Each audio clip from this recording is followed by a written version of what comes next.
Você já se sentiu como se estivesse gritando no vazio, clamando por Deus em meio às suas lágrimas, e o silêncio que volta parece mais ensurdecedor que qualquer resposta?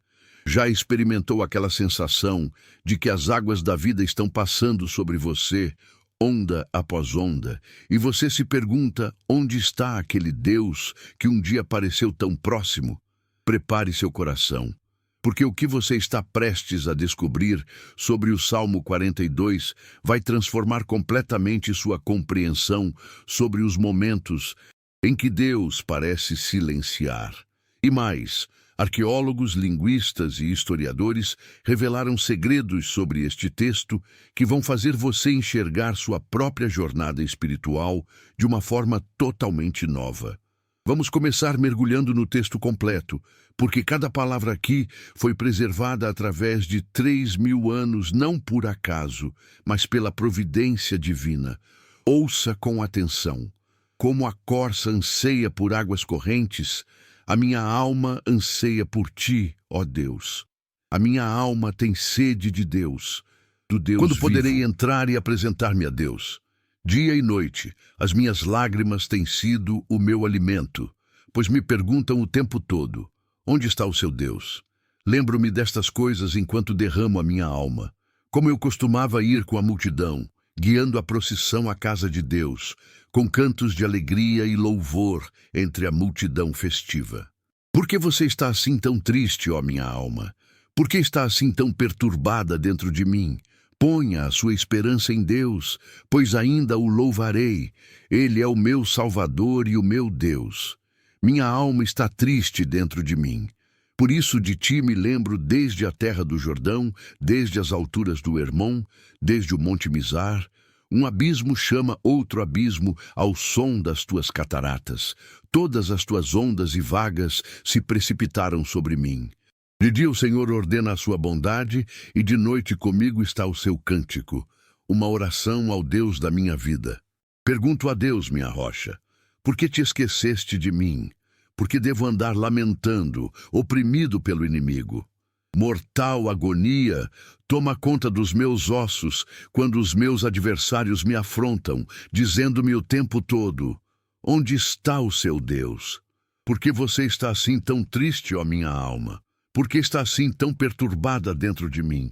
Ponha a sua esperança em Deus, pois ainda o louvarei. Ele é o meu Salvador e o meu Deus. Agora respire fundo, porque precisamos viajar no tempo e entender algo extraordinário.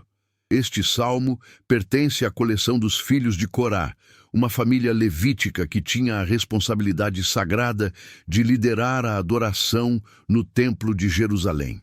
Historiadores explicam que os coraitas eram descendentes daquele Corá que se rebelou contra Moisés no deserto, mas cujos filhos foram poupados por Deus. Arqueólogos descobriram que essa família levítica não apenas sobreviveu, mas se tornou uma das mais respeitadas linhagens de músicos e porteiros do templo.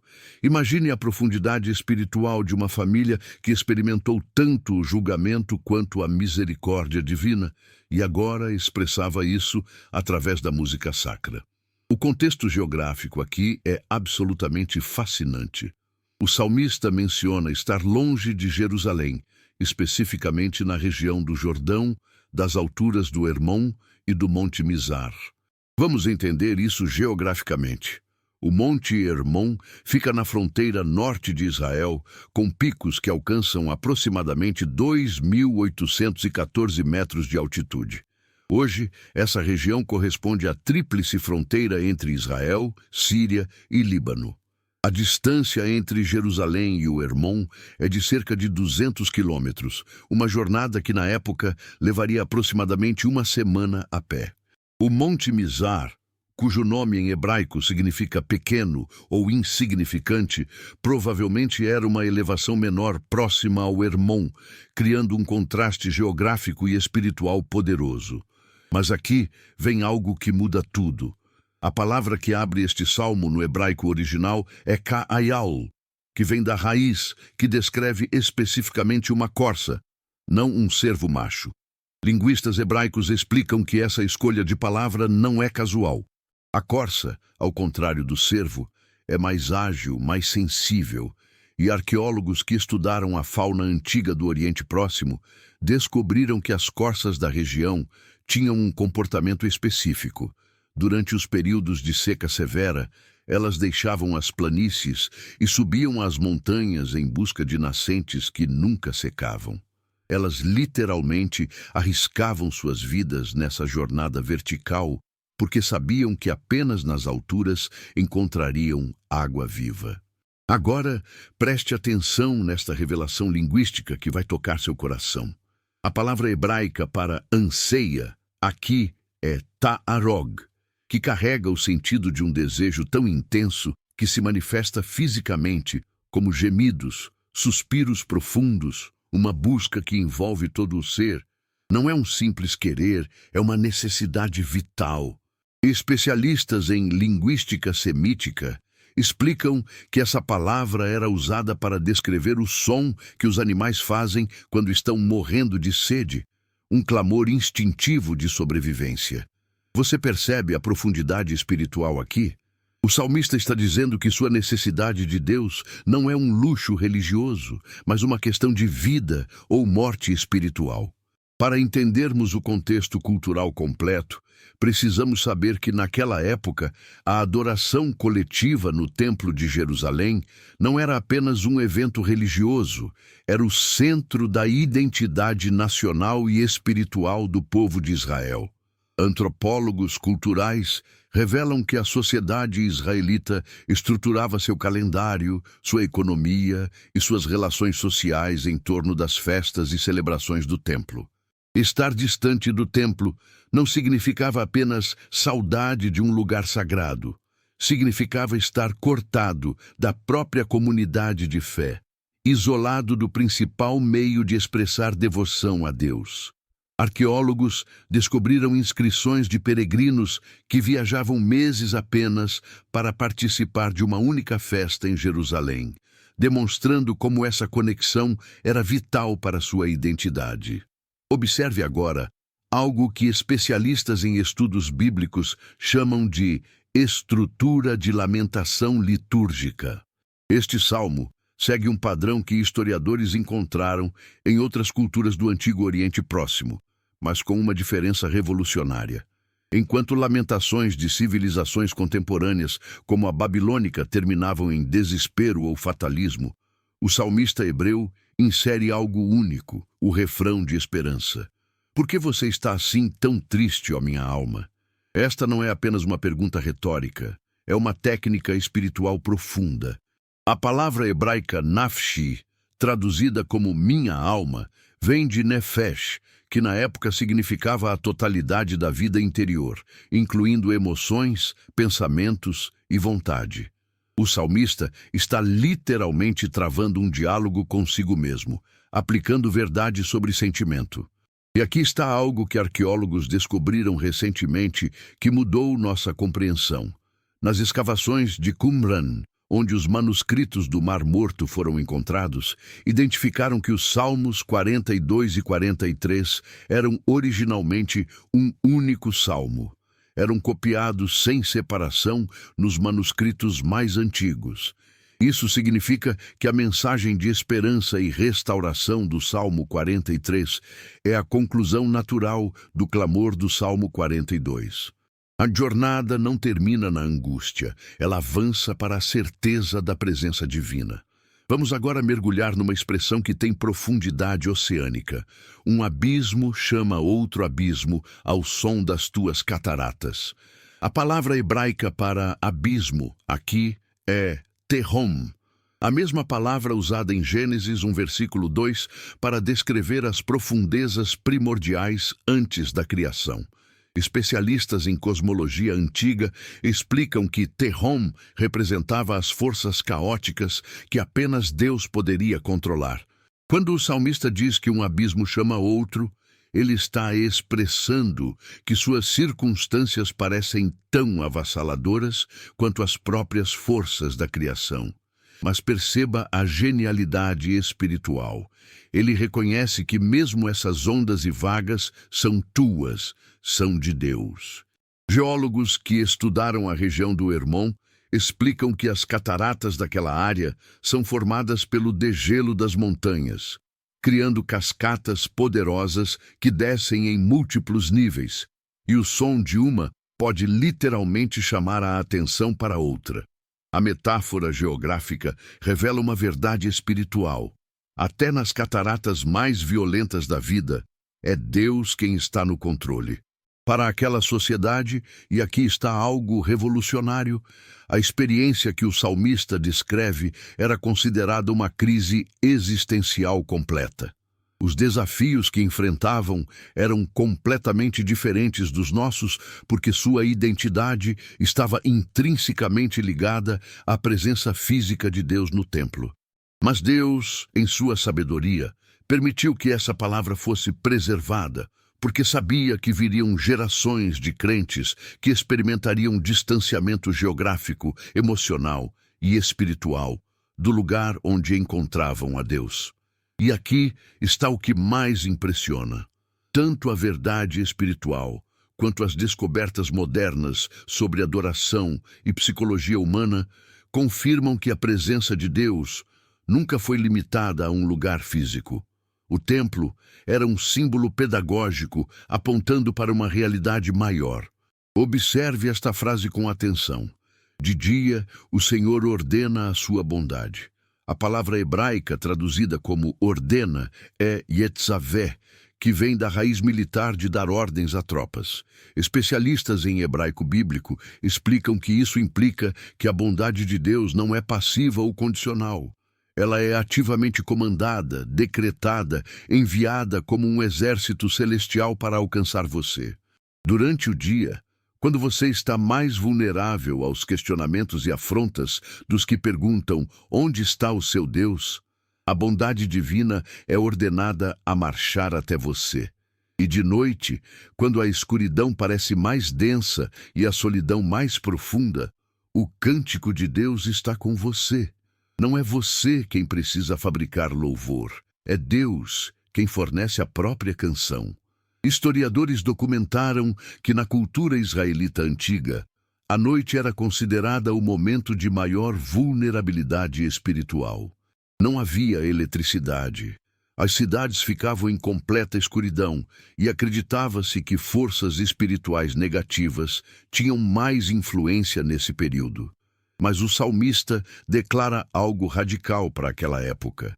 Mesmo na noite, mesmo na escuridão mais absoluta, o cântico divino não cessa.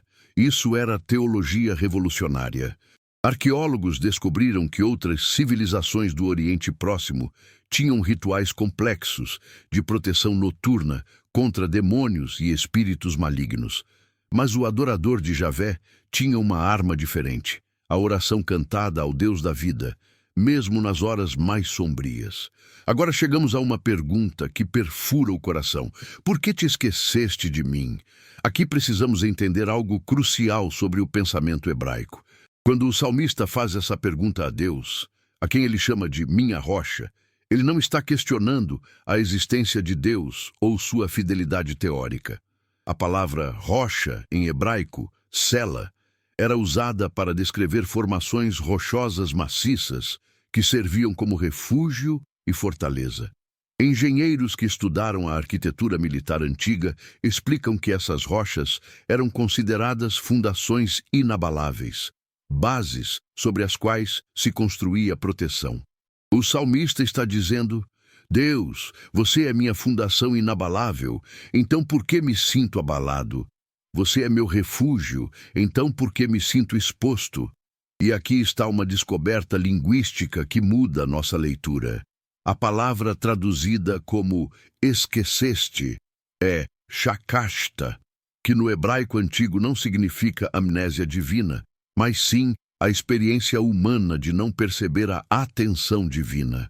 Especialistas em semântica hebraica explicam que essa palavra era frequentemente usada em contextos relacionais, quando alguém se sentia negligenciado, não necessariamente porque foi abandonado, mas porque as circunstâncias obscureceram a percepção da presença do outro.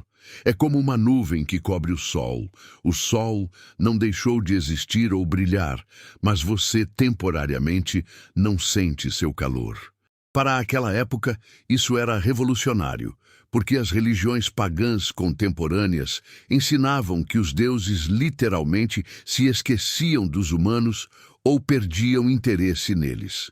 Comparando com outras civilizações contemporâneas, vemos que na mitologia babilônica, por exemplo, os deuses frequentemente abandonavam suas criações quando ficavam entediados ou irritados. Mas o Deus de Israel era diferente. Mesmo quando o adorador não sente sua presença, mesmo quando as circunstâncias gritam abandono, a natureza imutável de Deus permanece. Ele é rocha, ele é salvador, ele é fiel. Veja agora esta frase carregada de sofrimento. Mortal agonia toma conta dos meus ossos quando os meus adversários me afrontam. A expressão hebraica aqui, Retzach be'atzmotai, literalmente significa assassinato nos meus ossos. Não é apenas dor, é uma sensação de morte se espalhando pela estrutura mais profunda do ser. Médicos que estudaram descrições antigas de sofrimento psicossomático explicam que essa linguagem descreve como o trauma emocional e espiritual se manifesta fisicamente. Os ossos, na compreensão hebraica, eram o assento da vitalidade mais profunda da pessoa. Dizer que há assassinato nos ossos é expressar que a própria essência da vida está sendo atacada. E o que causa essa agonia mortal? A pergunta repetida dos adversários: onde está o seu Deus? Para entendermos o peso disso, precisamos saber que naquela época as pessoas viviam em uma cosmovisão onde a prosperidade e proteção visíveis eram consideradas sinais diretos do favor divino. Antropólogos culturais revelam que no Antigo Oriente Próximo, se você estava sofrendo, isso era interpretado como evidência de que seu Deus era fraco, indiferente ou inexistente. Os adversários não estavam apenas fazendo uma pergunta filosófica, estavam atacando a própria identidade e fé do salmista. Era como dizer: seu Deus é um mito, sua fé é ilusão, seu sofrimento é a prova.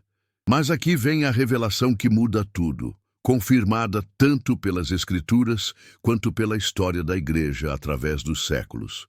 O salmista não responde aos adversários com argumentos teológicos sofisticados. Ele responde à sua própria alma com uma declaração profética: ponha a sua esperança em Deus, pois ainda o louvarei. A palavra ainda aqui, od, em hebraico, carrega o sentido de continuidade apesar das circunstâncias. Linguistas explicam que essa pequena palavra é uma das mais poderosas do vocabulário da fé. Ela declara que o louvor não depende do sentimento presente, mas da verdade imutável sobre quem Deus é. Recentes escavações revelaram que este salmo era cantado por peregrinos que viajavam para Jerusalém, especialmente aqueles que vinham das regiões do norte, da Galileia e além. Arqueólogos encontraram evidências de que havia cânticos de subida que os peregrinos entoavam enquanto faziam a jornada até o templo. O Salmo 42 era um desses cânticos, mas com uma peculiaridade. Ele expressava o anseio antes da chegada, a saudade que impulsionava a jornada. Documentos da época confirmam que peregrinos frequentemente enfrentavam perigos, zombaria e adversidades no caminho, mas continuavam porque a esperança de adorar em Jerusalém superava todos os obstáculos. Agora, permita-me conectar essas verdades antigas com sua vida hoje. Você que está ouvindo isso pode estar em um período onde parece que as águas estão passando sobre você, onde um abismo de problemas chama outro abismo de dificuldades. Talvez você esteja geograficamente distante de sua comunidade de fé, ou emocionalmente distante da alegria que um dia conheceu em Deus. Talvez as vozes ao seu redor, ou pior, a voz dentro de você, esteja perguntando constantemente: onde está o seu Deus? Mas aqui está o que arqueólogos, historiadores e 3.000 anos de história da fé confirmam: o silêncio aparente de Deus nunca foi ausência. Imagine-se naquela época, quando o salmista levita estava longe do templo, do lugar onde toda a sua vida e identidade tinham significado. Ele não podia simplesmente assistir uma transmissão online de adoração, não podia ouvir uma pregação gravada, não tinha acesso imediato à palavra escrita como você tem hoje. Tudo que ele tinha era memória, fé e a escolha consciente de falar verdade à sua própria alma desanimada. E Deus preservou exatamente esse momento de vulnerabilidade brutal para que você soubesse: você não está sozinho na luta, você não é o primeiro a sentir esse tipo de deserto espiritual, e mais importante, há um caminho através dele. A mensagem profunda deste salmo não é que você nunca vai sentir sede espiritual, mas que a própria sede é evidência de que você foi criado para águas vivas. Uma pedra não tem sede, um ser morto não anseia. Sua capacidade de sentir falta de Deus, de clamar por Ele mesmo quando Ele parece silencioso, é prova de que você está vivo espiritualmente.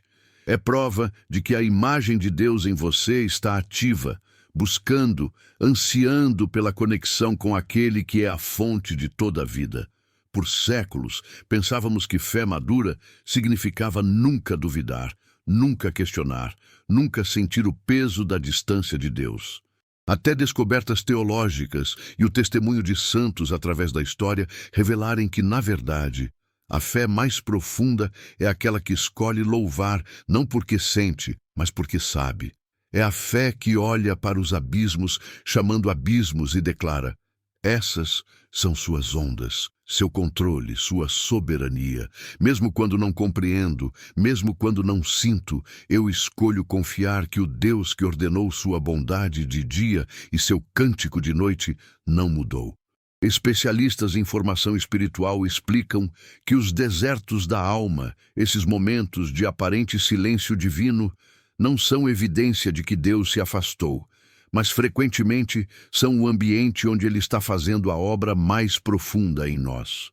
É nas profundezas, quando não há distrações da superfície, quando não há multidão festiva ao nosso redor, que aprendemos a ouvir a voz ainda e suave de Deus.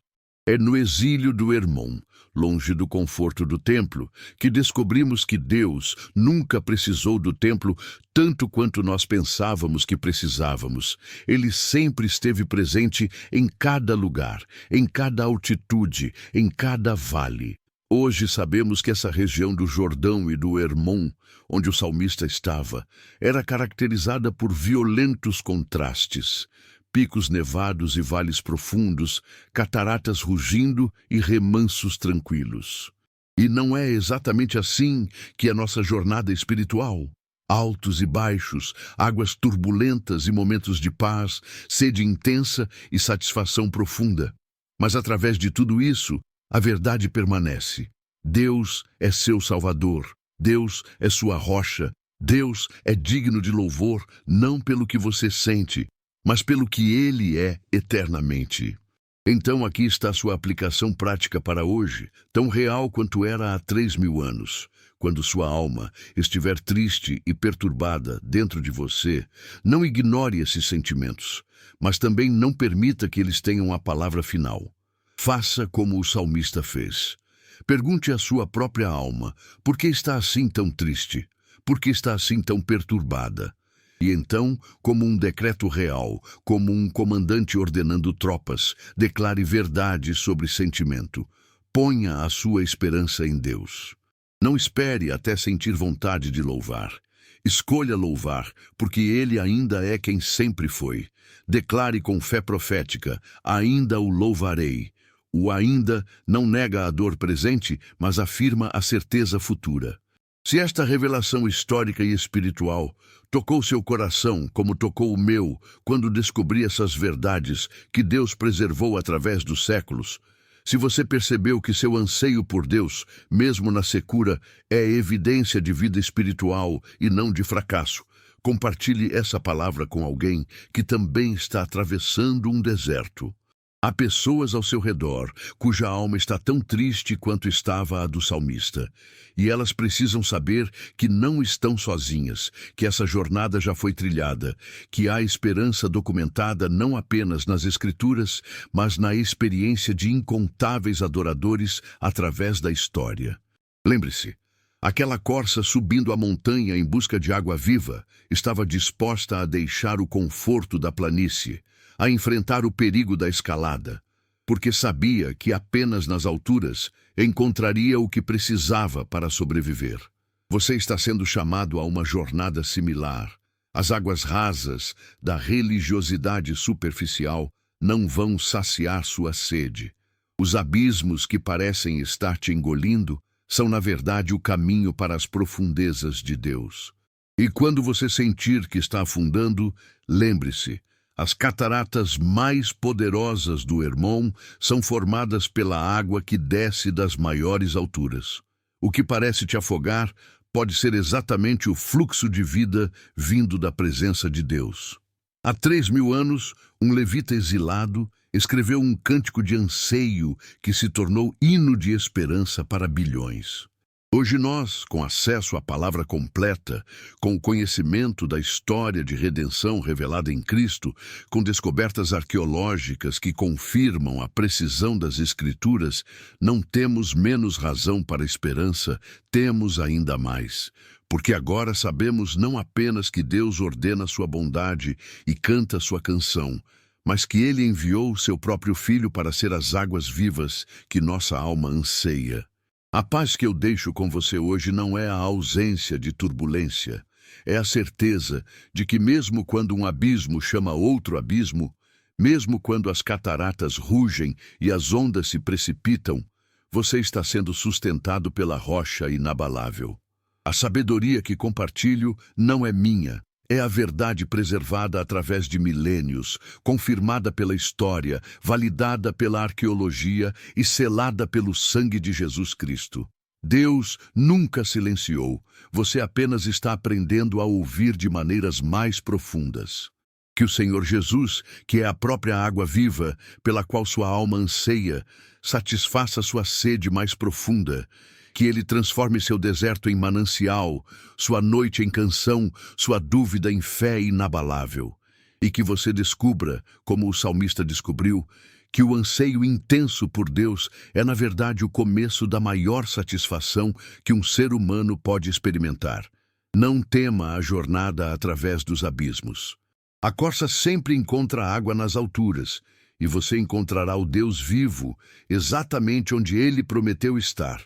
Presente, fiel e eternamente digno de todo louvor. Amém.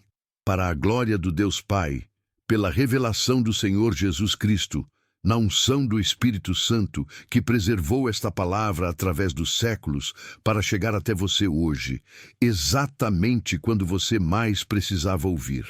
Ponha sua esperança em Deus, pois ainda o louvaremos. Ele é nosso Salvador e nosso Deus, ontem, hoje e eternamente.